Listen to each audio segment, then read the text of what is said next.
Tuhan, kami mengucap syukur akan segala kemurahan dan anugerah-Mu. Kalau di tengah-tengah kesibukan kami boleh mengambil waktu sejenak untuk belajar akan firman-Mu, mengenal Engkau lebih dalam, supaya kemuliaan Tuhan boleh nyata di dalam hidup kami. Karena sungguh Tuhan, hidup kami hanya bergantung kepada anugerah-Mu semata. Dalam nama Tuhan Yesus kami mengucap syukur semua perkara. Amin.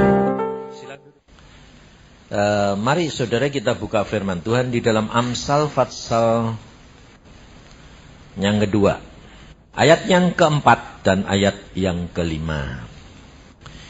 Jikalau engkau mencarinya seperti mencari perak, dan mengejarnya seperti mengejar harta terpendam, maka engkau akan memperoleh pengertian tentang takut akan Tuhan dan mendapat pengenalan akan Allah. Banyak saudara, kita anak-anak Tuhan kerap kali kepingin mengenal akan Allah kita lebih dekat, tapi tidak tahu caranya.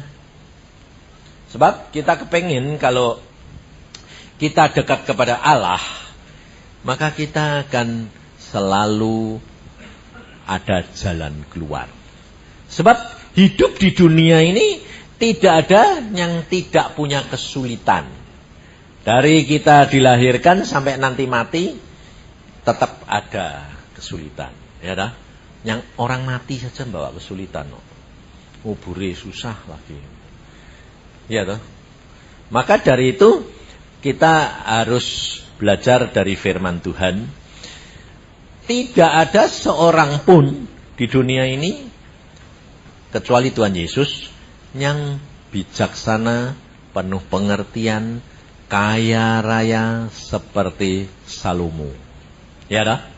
Dia kaya komplit segala-galanya. Sampai istri pun sampai zaman pertama Adam sampai sekarang tidak ada yang lebih daripada Salomo. Karena sampai istri pun 1000. Jadi tidak ada, manusia tidak ada. Punya 100 saja susah, ini 1000. Nah, kalau kita perhatikan orang yang hikmatnya kayak begitu, kenapa kok bisa punya istri sampai 1000?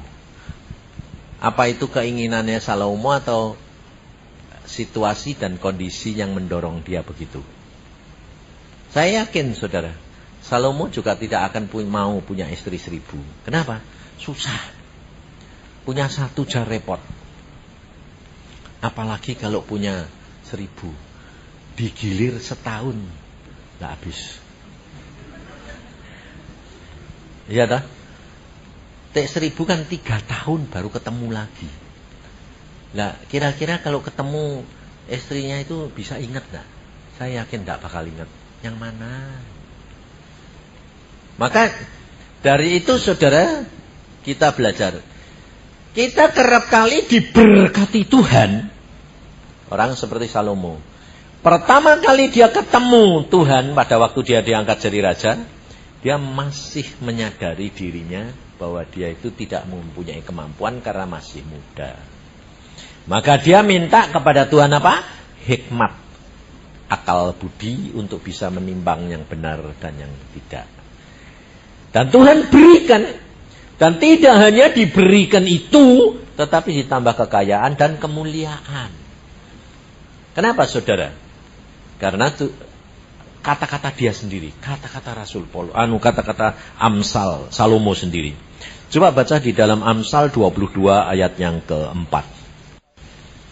Orang pinter ngerti, tapi bisa terperangkap, masuk dalam perangkap itu Salomo. Ganjaran kerendahan hati dan takut akan Tuhan adalah kekayaan, kehormatan, dan kehidupan. Nah, Salomo ngarang, Salomo ngerti, Salomo mendapat. Ya dah? Karena pertama kali dia ketemu Tuhan, dia minta hikmat, kebijaksanaan. Itu kuncinya di mana? Adalah kerendahan hati. Kerendahan hati, saudara. Tuhan Yesus berkata apa?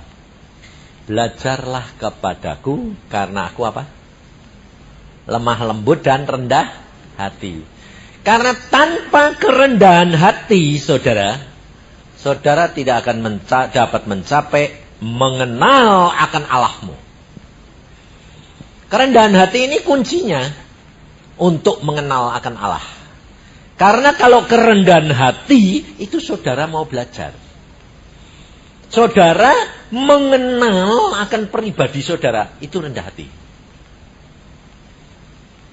Karena kalau saudara tidak mengenal diri saudara sendiri, saudara tidak akan mau menghargai orang lain. Kalau saudara tidak merasa kurang, saudara tidak akan mau belajar, betul? Maka dari itu, kuncinya itu adalah kerendahan hati. Salomo pada waktu dia minta kerendahan hati ini sama Tuhan, dia mendapatkan kekayaan, dia mendapatkan kemuliaan. Nah, maka Salomo bisa menulis begitu. Tetapi saudara tahu, yang diberi oleh Tuhan, berkat yang begitu melimpah, menyebabkan raja-raja di sekitarnya menaruh hormat, menghargai dia. Sehingga setiap putri raja diberikan Salomo. Karena apa?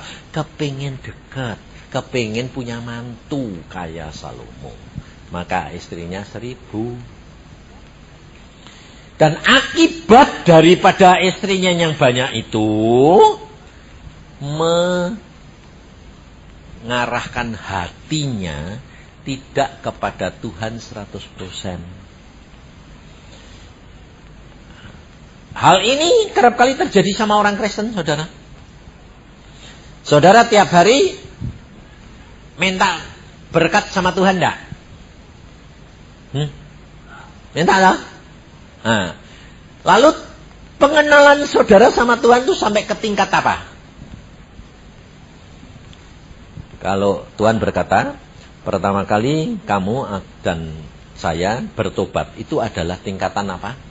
Anak. Betul lah? Kamu diangkat anak toh? Nah, anak yang kecil itu selalu minta enggak? Minta.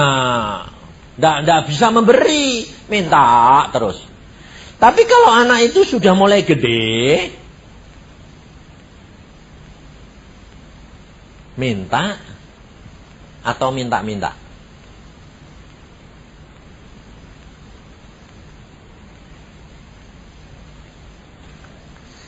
Nah, jangan dijawab dulu, enggak apa-apa. Kalau anak itu sudah mulai gede, remaja, sudah mulai dewasa, mulai pacaran toh? Hah? Nah, sekarang saya tanya, saudara ini calon mempelai enggak? Calon. Jadi belum jadi mempelai toh? Jadi sekarang apa itu Tuhan? Pacare toh? Loh, bener enggak? Pacare toh? Nah, sekarang di sini wanita dan laki-laki banyak. Orang kalau pacaran itu minta atau minta-minta atau menghimbau.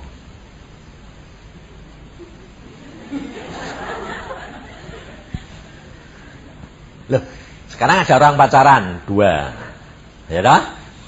Saling mengasihi.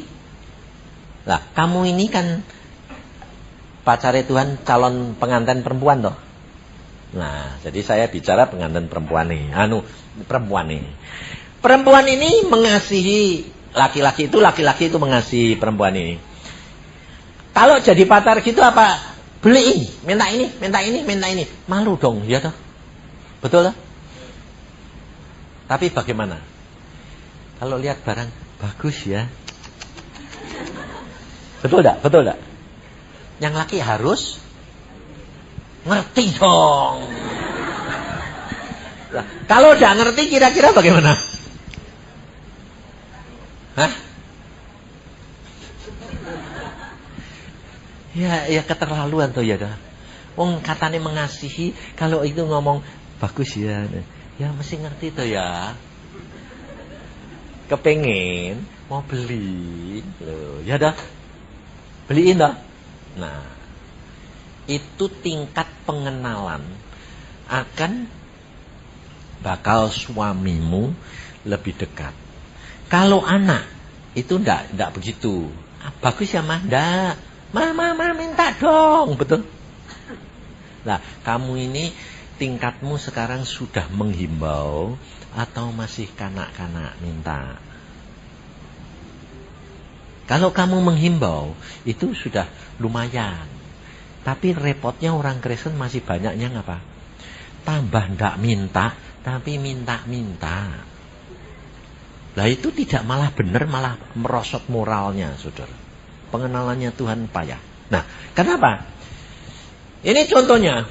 Saudara itu kalau punya masalah, sembayangnya tambah banyak atau tambah sedikit? Banyak. Terus sembayangnya minta-minta atau minta? Minta-minta lah.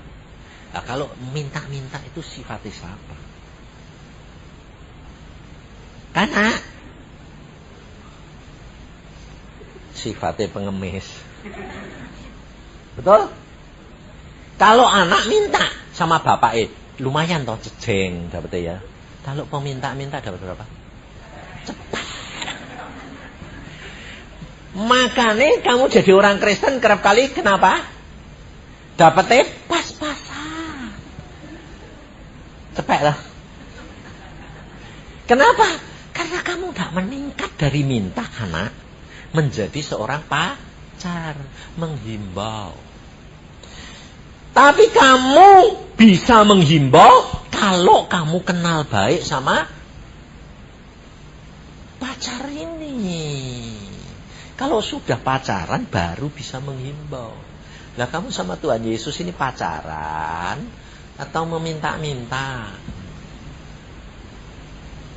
90% itu peminta minta. Makanya dapetnya pas-pasan terus.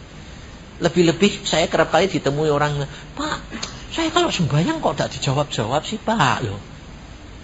Kalau pacar itu ada enggak? Yang ngejak ngomong tidak dijawab-jawab, ada enggak? Tidak ada, itu bukan pacar.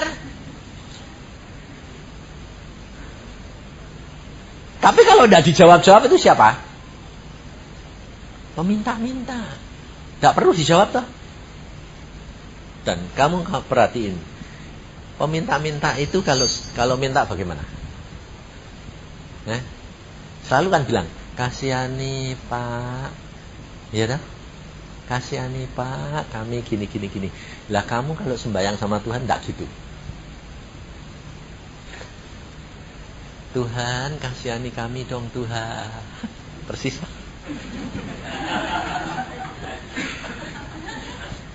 Makanya saudara, kerap kali kita ini tidak menyadari pengenalan kita akan Tuhan ini menurunkan derajatnya Tuhan. Bukan menurunkan derajat kita. Kelihatannya rendah hati. Tapi itu rendah diri. Dan rendah diri itu membuat malu bapakmu yang di surga. Bapakmu kaya enggak? Maha kuasa enggak? Lah kok kamu punya mental kok ketakutan terus? Rendah diri, ketakutan. Coba, malu enggak bapakmu? Kok anak siapa sih? Nah, saudara. Maka dari itu saudara itu harus belajar firman. Karena firman Tuhan berkata, firmanku yang akan membersihkan kamu. Jadi watak-watak yang seperti itu hilang. Terus, dengan kamu membaca firman, maka imanmu menjadi kuat, kokoh. Kenapa? Karena kamu melihat cara kerjanya Tuhan luar biasa. Tetapi Alkitab tadi berkata, kalau engkau mau mengenal Allah, kamu harus seperti menggali, mencari apa? Harta karun. Nah, cari harta karun itu susah apa gampang? Susah. Tapi kamu mau mengenal Tuhan dengan caranya? Gampang. Tidak bisa, saudara. Baca firman, gali terus. Dan baca firman itu paling susah. Kenapa? Gak ngerti, pertama. Kedua, ngantuk. Makanya saya bilang obat ngantuk nomor 1 itu Alkitab. Pasti deh. Kalau tidak bisa tidur, tidak usah cari obat tidur, tidak usah susah-susah, baca saja Alkitab. Terutama yang imamat bilangan itu, mesti ngantuk deh. Mesti siut-siut tidur, gampang. Jadi makanya itu saya bilang sama saudara, Alkitab ini komplit. Dari obat-obatan sampai penyembuh, sampai mujizat, sampai berkat, semua ada. Dan saya belajar banyak. Firman Tuhan itu luar biasa. Selalu ada jalan keluar, hebat benar.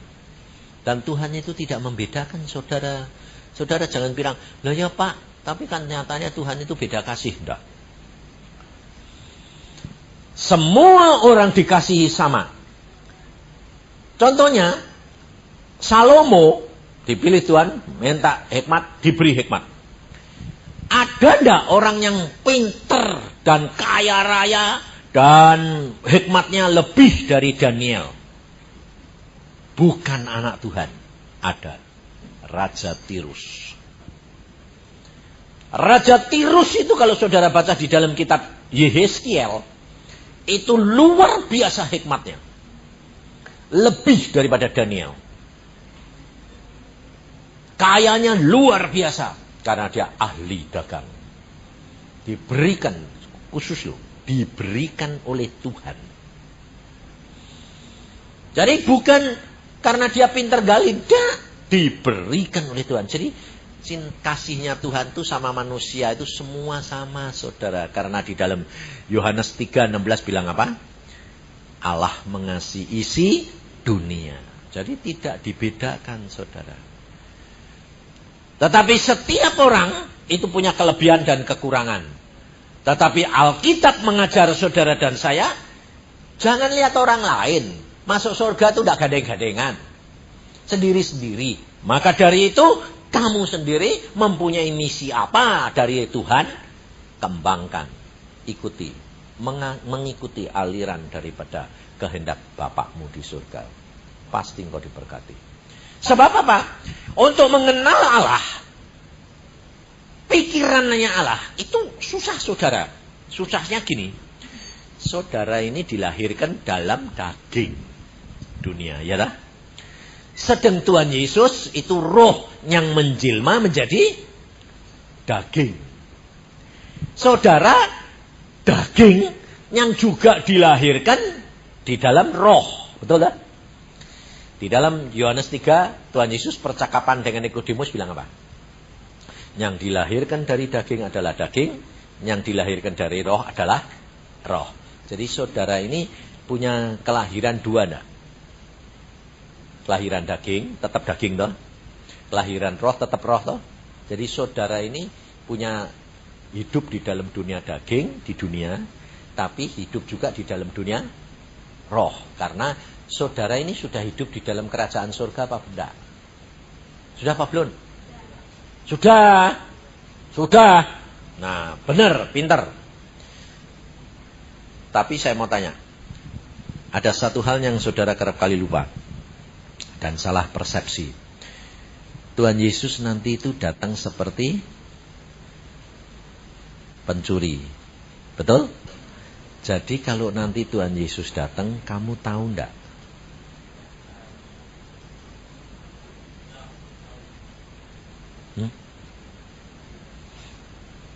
Nah iya makanya itu. Makanya ini tadi saya ngomong perkara Salomo kok Tuhan bilang ini kataan sebabnya apa? Kedatangan Tuhan itu sudah dekat. Nanti anak-anakku itu banyak yang ketinggalan. Tuhan Yesus datang seperti pencuri. Jadi kalau nanti Tuhan Yesus datang, kamu tahu enggak? Tak tahu. Tak tahu. Sebagian bilang tahu, sebagian bilang enggak. Tapi bingung enggak aku? Loh, kapannya Tuhan Yesus mau datang enggak apa-apa. Itu bukan urusan kamu. Bisa nanti malam, bisa besok, bisa 10 tahun lagi, betul lah? Tapi maksud saya itu kalau Tuhan Yesus nanti datang, kamu sebelumnya datang, kurang sebelum datang, kamu tahu enggak? Nah kalau tidak tahu itu kan kamu nanti ketinggalan. Ngerti? Jadi kalau nanti Tuhan Yesus mau datang, dikasih tahu enggak kamu? Oh, bingung lagi kan? Makanya saya bilang baca Alkitab. Di dalam Yohanes bilang apa? Roh Kudus yang ada di dalam diri kita itu akan memberitahukan kepadamu. Makanya diperlukan kamu mengenal akan Tuhan lebih dekat itu. Dan di dalam kitab Tesalonika 1 Tesalonika 5 dikatakan, saudara-saudara, loh, coba kita baca. Supaya saudara ini nanti jangan ketinggalan. Nanti kalau ketinggalan kamu nyalain saya. Kamu bilang, lah Pak Yusa ndak ngasih tahu loh. Saya ndak mau disalahin. 1 Tesalonika 5 ayat 1 mulai. Tetapi tentang zaman dan masa saudara-saudara tidak perlu dituliskan kepadamu karena kamu sendiri tahu benar-benar bahwa hari Tuhan datang seperti pencuri pada malam. Ya toh? Terus ayat 4. Tetapi kamu, saudara-saudara, kamu tidak hidup di dalam kegelapan sehingga hari itu tiba-tiba mendatangi kamu seperti pencuri. Jadi kalau Tuhan Yesus datang seperti pencuri, untuk siapa? Untuk orang yang tidak kenal Tuhan Yesus. Tapi untuk kamu, Tuhan Yesus datang seperti pencuri enggak? Enggak. Ayatnya loh yang ngomong, bukan saya loh. Tadi bilang toh? Tetapi untuk kamu, saudara-saudara, hari itu tidak apa? Hari itu tidak tiba-tiba mendatangi kamu seperti pencuri, karena kamu semua adalah anak terang, anak-anak siang. Contohnya begini loh saudara. Kalau ada pencuri mau datang ke rumah kamu tahu enggak? Enggak. Tapi kalau kamu berjaga, semalam suntuh enggak tidur, tahu enggak kamu? Tahu. Jadi perlunya penjaga kan itu. Nah, Roh Kudus itu di dalam diri kamu tuh tidur enggak? Enggak, meskipun kamu tidur. Tapi dia kan enggak tidur toh. Jadi nanti kalau Tuhan Yesus mau datang, tahu enggak kamu? Taunya bagaimana? Diberitahu oleh Roh Kudus. Tapi kalau orang yang dikasih tahu ini tidak mau bagaimana? Ya tidak tahu, betul? Nah, sekarang ini buktinya buat kamu nih, ini kamu sendiri. Kamu ngalami tidak? Kadang-kadang tengah malam dibangun ke Tuhan. Seperti ada yang bangunin gitu. Bangun? Kamu bangun atau ngantuk? Gitu enggak? Nah, bangun sembahyang atau tidur lagi? Nah, yang doa itu sudah benar. Kenapa? Karena dilatih Roh Kudus. Sebab kenapa? Tengah malam kadang-kadang kamu tidur, ada gerakan bangun, sembahyang. Nah, kamu sembahyang. Itu maksudnya Roh Kudus melatih. Kalau nanti Tuhan Yesus datangnya tengah malam, kamu dibangunin sudah biasa. Tapi kamu ngantuk. Terus nanti kalau Tuhan datang sungguhan, kamu di mana? Tidur. Nah, jadi salah siapa? Nah, makanya itu kalau tengah malam disuruh dibangun, disembahyang, itu latihan, saudara. Nah, kadang-kadang kamu sedang kerja sibuk atau sedang apa? Nanti kan ada gerakan dalam hatimu, sembahyang. Gitu. Nah itu sembahyang. Itu berarti kamu dilatih untuk jadi apa? Peka terhadap suara, sign, tanda-tanda dari Tuhan. Itu yang menyebabkan saudara tambah lama tambah kenal akan Tuhan. Tapi saudara tidak mau. Karena apa? Ya karena ini masalahnya. Kita dilahirkan dalam daging. Kita dilatih hidup di dalam roh. Susah saudara. Sebab kita sudah biasa hidup. Segala sesuatu direncanakan. Jadi. Mau bikin apa? Bikin pola dulu. Rencana jadi. Sedang di dalam Tuhan tidak begitu. Di dalam dunia roh. Ciptakan. Firman roh itu menjadi kenyataan daging. Jadi sulit. Dan saudara dan saya harus belajar. Makanya dibutuhkan iman. Percaya akan sesuatu yang belum kelihatan. Itu iman. Nah, tapi orang Kristen salah.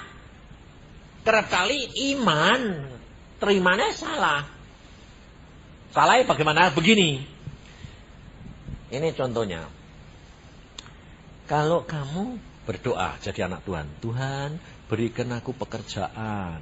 Berikan aku jodoh. Ya, lalu nanti yang diberikan Tuhan kayak apa? Oh kamu bisa nerima. Atau biasanya seneng dulu baru doa. Waduh aku seneng ini loh Tuhan. Benar jodohku enggak? Benar ya Tuhan? Benar ya Tuhan? Lalu diimani. Nah, sebetulnya itu iman begitu itu kehendak Tuhan atau kehendakmu? Nah, kehendak kamu, bukan kehendak Tuhan. Kalau kehendak Tuhan diberi apa? Terima aja, betul. Dan ternyata kehendak Tuhan bukan kehendak kita, saudara. Susah, saudara. Saya belajar dengan Tuhan itu secara nyata sejak umur 12 tahun. Saya umur 17 tahun saya diberikan jodoh. Belum kenal. Tapi malam itu jalan. Lihat mimpi ada perempuan jalan. Tik, tik, tik, tik, tik, tik. Lalu bilang, perempuan kok jalan ini kayak kuda. Sebab dia pakai buntut ekor kuda. Kurus. Nah pada pikiran saya besok kalau punya pacar mesti gitar gitu, yang moloh gitu, ditujui perempuan gitu ya saya tidak ketarik toh. Tapi saudara, Tuhan bilang, saya bangun saya sembahyang, Tuhan aku kok ngimpi kok ada perempuan jalan aneh sih Tuhan. Tuhan bilang gini, itu jodohmu.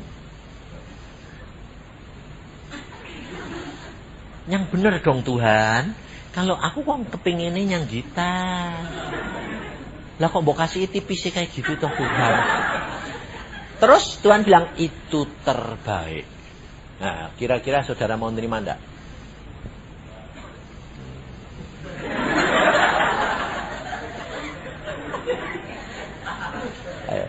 Nah ini katanya mau kenal Tuhan.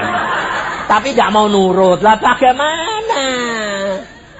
Kalau mau belajar kenal Tuhan ya mesti nurut.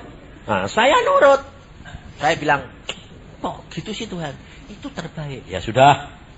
Oke deh Tuhan. Wes, enggak saya pikir. Ya enggak saya cari-cari. Jadi kalau ada perempuan tipis saya cari. Enggak.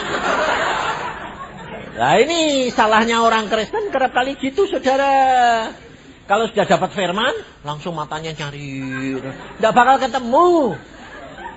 Sebab jalan pikirannya Tuhan bukan jalan pikirannya.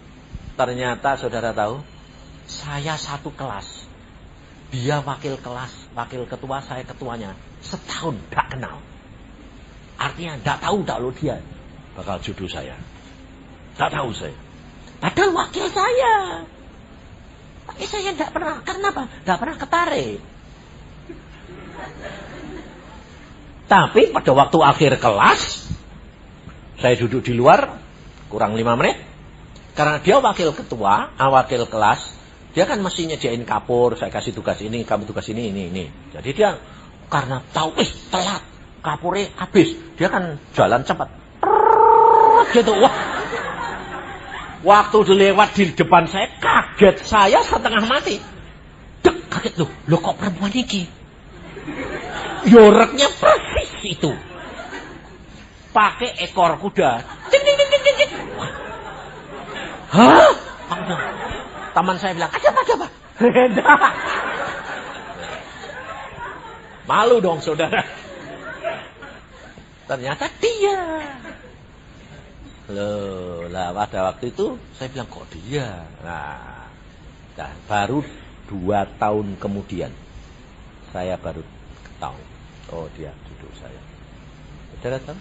Jadi kalau kamu berjalan dengan Tuhan, kalau kamu dapat firman Tuhan sekalipun, jangan dibayangin, dicari-cari, percuma, nggak bakal ketemu. Saya ngalami sendiri. Sebab saya dulunya ya mulai merhatikan, ternyata nggak ada yang cocok. Karena apa? Tuhan tidak ngomong namanya siapa, namanya sendak. Cuma lihatkan jalannya tok, tik. Sebab apa? Alkitab yang ngomong. Ya di Amsal. Coba baca di dalam Amsal 15. Jadi Tuhan itu memang senengnya main gitu loh, suka bikin ketegangan. Makanya kenali Tuhanmu, maka saudara nanti hidupmu luar biasa enak. Amsal 25 ayat 2. Kemuliaan Allah ialah merahasiakan sesuatu, tetapi kemuliaan raja-raja ialah menyelidiki sesuatu loh. Jadi kalau Tuhan itu ngomong, saudara jangan analisa apa-apa, bingung. Tujuan saudara, tugas saudara, jalan saja hari demi hari. Kalau kamu percaya firman Tuhan, itu pasti nanti kamu nikmati dan ngalami. Itu Tuhan. Karena pengalaman saya itu banyak sekali. Nah, setelah saya tahu, wah dia jodohku. Nah, tak deketi dong. Lalu jangan kira kalau dideketi itu terus, kalau Tuhan kan mesti lancar Pak. Ngawur. Tak deketi, malah ditolak saya. Ditolaknya mentah-mentah lagi. Waktu dia tahu kalau saya cinta, saya mulai deketi, dia bilang apa? Apa? Dia mau sama saya. Nyakiti hati lagi. Dia putih, saya hitam. Dia bilang, kalau dia mau sama saya, kelantang dulu. Kalau bisa putih, aku mau. Bayangin saudara. Jadi kulit hitam, saya dulu kayak orang irian. Saya ini kalau kulit saya ini punya kelemahan. Kalau kena matahari, langsung hitam. Kenapa? Karena pada waktu dikandung, saya ini mamah makan jadam. Jadam itu buah yang panas luar biasa, sehingga saya dilahirkan tuh kayak orang irian. Karena mau digugurin. Jadi saya ini kulit saya sekarang kalau kena matahari, kayak sport ya, hitam.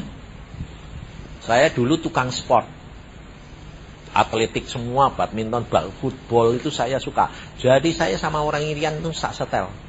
Nah, dia putih. Dia kena sinar matahari tambah merah. Saya kena sinar matahari tambah hitam. Jadi dia bilang kalau dia mau sama saya, kelantang dulu. Lah saya ya denger gitu kan sakit. Saya lapor sama Tuhan. Tuhan tuh loh, jodoh yang ngasih model kayak gitu tuh. Belum sudah nyakiti hati. Loh, tapi Tuhan itu lucu. Jawabannya apa? Jangan sakit hati. Terima semuanya itu dengan pikiran yang positif. Positif apa? Gini. Dia putih, kamu hitam. Kalau kopi tok itu tidak enak. Susu tok ya tidak enak. Teh kopi susu sedap loh. Tuhan tuh suka gurau, saudara. Nah, akhirnya saya bilang, oke, gitu. Saya serang terus. Akhirnya kena, saudara. Sudah kena jadi pacar saya. Saya pacaran 13 tahun. Habis itu saya pacaran sama dia sampai kawin. Nah, saudara, kalau kamu nurut Tuhan itu luar biasa. Kan dulunya itu tipis. Wong berat badannya 37. Terus kering gitu tipis. Nah, tapi karena sudah kawin, lama-lama mekar. Jadi gitar. Loh, dapat toh? Jadi apa yang saya rindukan dulu dapat. Jadi perkawinan itu tambah lama tambah manis atau tambah seneng atau tambah enggak, tambah seneng, saudara. Sudah gitu tambah lama tambah gitar, sekarang gitar bass. Jadi saya dapetnya komplit, saudara. Dikasih bonus sama Tuhan. Loh. Jadi hidup kita itu bahagia terus terang, saudara. Karena berarti badan sekarang berapa? 73. Dulu 37. Sekarang 73. Lah, ini kenyataan. Makanya istri saya dia bilang gini, aku mau diet. Kau mau buat diet gak bisa ndak. Percuma, dan sakit semua. Udah nikmati aja. Sebab itu memang rencana Tuhan itu indah. Ngerti tak? Jadi kalau saudara itu harus mengenal Tuhan, kenali dia secara pribadi. Sebab kalau kamu kenal, kamu nanti tahu jalannya firman. Tuhan kalau berfirman itu bagaimana? Sebab bisa ditebak, saudara. Semua anak saya begitu. Iin, Denny, Semi, semua. Saya ajari. Ini loh pengalaman papa, kamu alami. Dan ngalami semua. Luar biasa. Baik dalam usaha, baik dalam pekerjaan, dalam jodoh, dalam anak, semua mereka ngalami. Dan peka. Tuhan berbicara. Tuhan menuntun langkah-langkahnya. Indah luar biasa. Tapi cara Tuhan bicara, cara Tuhan bertindak, itu tidak bisa kita deteksi, saudara. Karena merahasiakan itu memang kemuliaan dia. Tapi bagi saudara dan saya, melangkah dengan penuh percaya bahwa rencanamu pasti tergenapkan dalam hidup saya. Indah, saudara. Makanya saya tuh ngalami semua. Saya mau punya anak, diberitahu. Jadi saya tahu anak saya nanti bakal berapa, tahu. Perempuan, laki-laki, tahu. Namanya pun diberitahu. Loh, luar biasa dong. Indah hidup dengan Tuhan itu bahagia. Saya dipanggil jadi hamba Tuhan. Ternyata saya lulus SMA mau sekolah teologi, Tuhan bilang, "Enggak, sekolah dokter." Loh, lucu tak? Saya bilang, "Loh Tuhan, katanya mau jadi hambamu." "Ya, nanti kalau sudah sampai waktunya." Loh. Setelah praktek 15 tahun Tuhan sekarang, "Copot pelangmu jadi penginjil." Loh. Sekarang ya nurut baik. Enak, saudara. Enak sungguhan. Makanya hidup dengan Tuhan itu ngeri-ngeri sedep. Ngerinya karena tidak ngerti, jadi tegang. Tapi kalau nanti sudah digenepi, wah luar biasa. Itu dengan Tuhan. Maka dari itu, pelajari firman Tuhan dengan sungguh. Dan doa yang rutin. Jangan butuh doanya banyak. Tidak butuh doanya sedikit. Nanti kamu dipepet terus sama Tuhan. Sebabnya Tuhan itu kepingin ketemu kamu terus. Tapi kamu kalau tidak dikasih masalah, lari-lari. Jadi selalu tiap kali lihat mau lari, kasih masalah lagi. Mau lari, kasih masalah. Lalu kalau kamu minta apa-apa sama Tuhan, tidak dikasih berkelimpahan, tapi kasihnya apa? Pas. Soalnya kalau dikasih lebih, tidak balik-balik. Jadi terkasih pas, jadi butuh lagi, minta lagi lah. Makanya kalau kamu selalu dapetnya pas, kalau aku dapetnya berlebihan. Kenapa? Karena aku kalau punya masalah, aku malah terima kasih Tuhan urusanmu, masalah ini biar terjadi, mengucap syukur, pokoknya apapun kamu pasti baik. Tapi kalau tidak ada masalah, saya sembahyang, menyembah, mengagungkan. Engkau itu luar biasa loh Tuhan. Tidak ada orang baik kayak aku, tidak bisa hidup seperti di luar engkau. Loh, dia senang nggak? Senang. Makanya kalau minta butuh apa-apa, saya tidak pernah minta, tapi menghimbau. Makanya pada waktu bulan Februari sudah Krismon loh saudara. Saya lihat mobil Galen bagus. Wih, bagus sih kayak gini. Harganya juga bagus, ratusan juta loh. Sekarang 250 juta. Saya ngomong gini toh. Ini mobil bagus Tuhan. Jadi ndak sembahyang ngomong. Masa kalau sama pacare diem, mesti tahu dewek dong. Ya bisa. Ini Tuhan ini mobil bagus. Kalau ngasih kayak gini loh, hebat Tuhan. Nah, saya tidak minta kan? Menghimbau. Saudara tahu, saya keluar dari pameran, dia ngomong sama saya. Nanti tak kasih. Aku bilang, amin. Seminggu kemudian saya diberi mobil baru. Seminggu. Bayang. Seminggu kemudian saya tidak mikir mobil, mikir anak saya. Anak saya punya masalah.